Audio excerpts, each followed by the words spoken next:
Books of accounts. This lesson will provide information, activities, and exercises about books of accounts.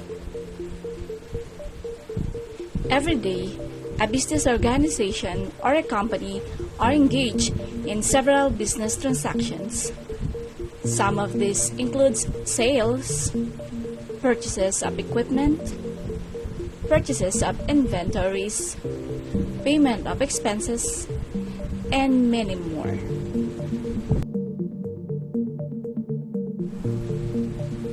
We record them in a set of books called Books of Accounts.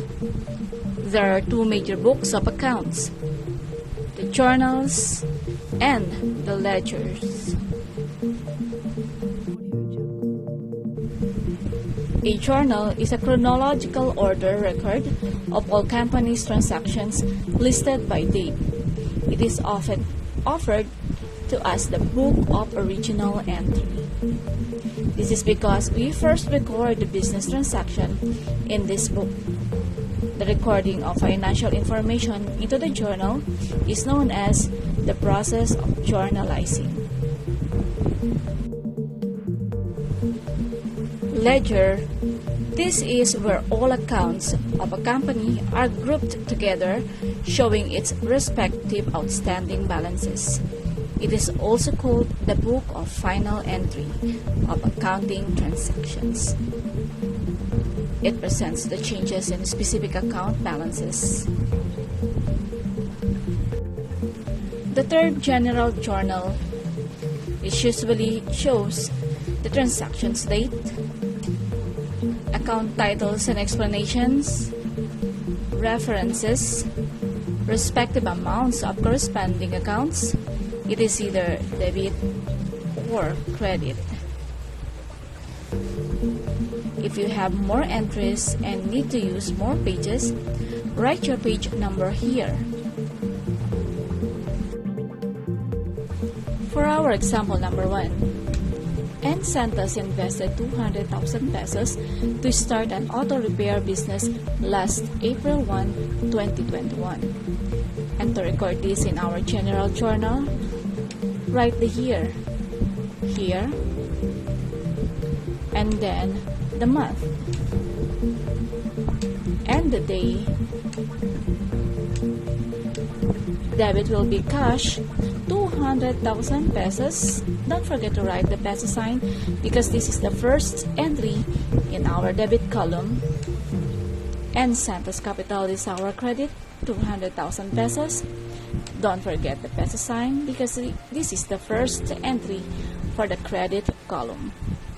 And to explain this, to record the investment of the owner. Take a look at the way every entry has been recorded. To distinguish the accounts debited from the accounts credited, the credit entry or entries should be indented a little to the right. The brief explanation, which is written below the credit entry or entries, is likewise indented to the right.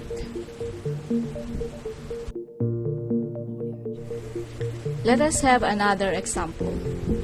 On April 4, 2021, the owner borrowed money from the bank, 35,000 pesos. Leave one space or line after every journal entry. Write the date. There's no need to write the month because the business transaction occurred on the same month. Debit cash. This time, there is no need to write the peso sign. Credit loan payable.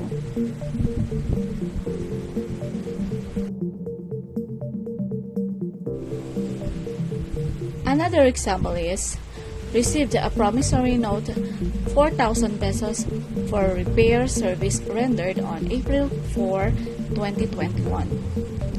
There are business transactions that occur on the same day. Instead of writing the date, just put a check mark to indicate that this was happened on the same day. For our entry, notes receivable 4,000 pesos. That's the debit. And then credit service income 4,000 pesos.